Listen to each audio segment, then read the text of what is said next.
வெளியில இருந்து பார்க்குறவங்களுக்கு கேட்டட் கம்யூனிட்டி வாழ்க்கை ஏதோ ஒரு அற்புதமா தெரியும். ஆனா, அதிலயும் பார்த்தீங்கன்னா, ஏமாத்துறவங்க நெறைய பேர் இருக்கிறாங்க. என்னுடைய நண்பர் ஒருவர் சென்னை வானகரம் பகுதியில இருக்கிற ஒரு பெரிய கேட்டட் கம்யூனிட்டிக்குள்ள 1 வருஷத்துக்கு முன்னால வீடு வாங்கி குடி போனாரு. அங்க பார்த்தீங்கன்னா, நெறைய லேடீஸ்லாம் வந்து ஈவினிங்ல பார்க்ல உட்கார்ந்து பேசுவாங்க. அப்படி நண்பரின் மனைவியும், இன்னும் ஒரு 10, 15 பேர் குரூப்பா உட்கார்ந்து நெறைய பேசிட்டு இருப்பாங்க. ஒரு 3 மாசம், 4 மாசத்துக்கு அப்புறம் எல்லோரும் நல்லா பழகுன பிறகு திடீர்னு அவங்கள்ல ஒருத்தர் வந்து ஒரு லேடி வந்து, "நம்மலாம் ஒருத்தருக்கு ஒருத்தர் ஹெல்ப்ஃபுல்லா இருக்கணும். பேசாம ஏதாவது நமக்குள்ள வந்து சிட் மாதிரி நடத்தலாமே" அப்புட்னாங்க. சரின்ட்டு அவங்க முடிவு பண்ணி, ஆளுக்கு ரூ. 25,000 அப்படின்ட்டு முடிவு பண்ணிட்டு, 20 பேர் கொண்ட ஒரு சிட் குழுவா மாறுச்சுங்க அது. தொடர்ந்து வந்து அ எல்லாருமே வந்து மாதா மாதம் பணத்த கட்ட ஆரம்பிச்சாங்க. முதல் மாதம் ஒரு நபருக்கு விழுந்தது. அவங்க வந்து தொடர்ச்சியா கட்டுறாங்க. 2வது மாதம் இன்னொரு லேடிக்கு வந்து விழுந்ததுங்க ஆக்சுவலா. அந்த லேடி வந்து ரொம்ப சந்தோஷமா வந்து அந்த பணத்த மொத்தமா எடுத்தாங்க. ரூ. 5,00,000 வந்தது. அத எடுத்துக்கிட்டாங்க. அவங்க ஒரு 3 மாசம் தொடர்ச்சியா பணத்த கட்டிட்டே வந்தாங்க. திடீர்னு வந்து பார்த்தீங்கன்னா, அவங்க வீடு பூட்டி இருந்தது. மாத கணக்குல வந்து வீடு பூட்டி இருக்கு. ஸோ மாதம் மாதம் வர வேண்டிய அந்த சீட்டு பணம் வராம வந்து, அந்த சீட்டு எடுத்து நடத்துற அந்த ஒரு பெண்மணி வந்து ரொம்பவே கலங்கி போயிட்டாங்க. ஏன்னா, அவங்க தான் லீட் எடுத்து இந்த சீட்ட நடத்துறதே. என்னடா பண்றதுன்ட்டு யோசனை பண்ணி, அவங்க வந்து போய் அவங்களோட அசோசியேஷன்ல கம்ப்ளைண்ட் குடுத்து செக் பண்ணா, அசோசியேஷன் "அம்மா நீங்க பர்சனலா இதெல்லாம் எடுத்து பண்றீங்க. நாங்க இதுல வரமாட்டோம்." அப்படின்ட்டு தெளிவா சொல்லிட்டாங்க. அப்புறமா தீவிரமா விசாரிச்சு பார்த்ததுல தான், அதுல குடியிருந்தவங்க வந்து அந்த லேடி வந்து வாடகைக்கு குடியிருந்திருக்கிறாங்க. ஓனர் வந்து துபாய்ல இருக்காரு.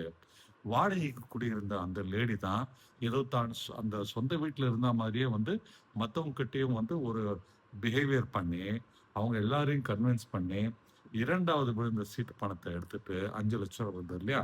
அத எடுத்துக்கிட்டு 2 மாசத்துல கம்பி நீட்டிட்டாங்க. 3வது மாசம் பணம் கட்டலைங்க.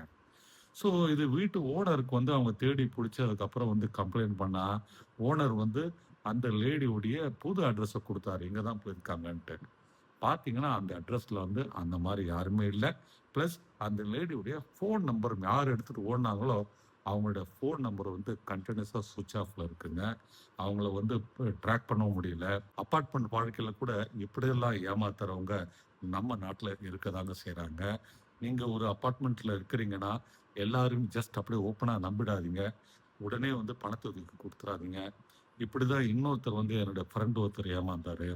அவர் வீட்டுக்கு டெய்லி வந்து துணிகள்லாம் வாங்கிட்டு போயிட்டு, வாஷ் பண்ணி, அயர்ன் பண்ணி கொண்டாந்து குடுக்குற ஒரு சலவை தொழிலாளி இருந்தாருங்க. தினமும் வந்து வாங்கிட்டு போவாரு. ரொம்ப நல்ல ஆளு. அவங்களுடைய அபார்ட்மெண்ட் பார்த்தீங்கன்னா, ஒரு 100 பேர் கொண்ட அபார்ட்மெண்ட்டுங்க. அதுல பல வீடுகள்ல அவர் வந்து வாங்கிட்டு போவாரு. என் நண்பரும் டெய்லி குடுத்துட்டு இருந்தாரு. இப்படியே பழகுனதுல திடீர்னு ஒரு நாள் அந்த ஒரு சலவை தொழிலாளி வந்து, என் பையனுக்கு வந்து நான் ஸ்கூல் ஃபீஸ் கட்டணும். கொஞ்சம் அர்ஜென்ட்டா ஒரு ரூ. 5,000 குடுங்க. நம்ம அடுத்தடுத்து பில்ல கழிச்சுக்கங்கன்னு சொல்லவும், நண்பர் அப்படியே தெரிஞ்சவர் தானேன்ட்டு மனம் இறங்கி ரூ. 5,000 குடுத்தாருங்க. அவ்வளோதாங்க. அந்த சலவை தொழிலாளி அதுக்கு அடுத்த நாள்லருந்து வரவே இல்ல. இப்படிதாங்க மக்கள் இருக்கிறாங்க. நம்மளுடைய நல்ல மனத அவங்க வந்து ஏமாத்துறதுக்கு யூஸ் பண்றாங்க. நீங்க அபார்ட்மெண்ட்ல இருக்கீங்களோ, இல்ல தனி வீடுல இருக்கீங்களோ, எங்க இருந்தாலும் உஷாரா இருந்தா தான் நம்ம வந்து இந்த காலத்துல பொழைக்க முடியுங்க. இல்லாட்டி நமக்கு நஷ்டம் தான் ஏற்படும்.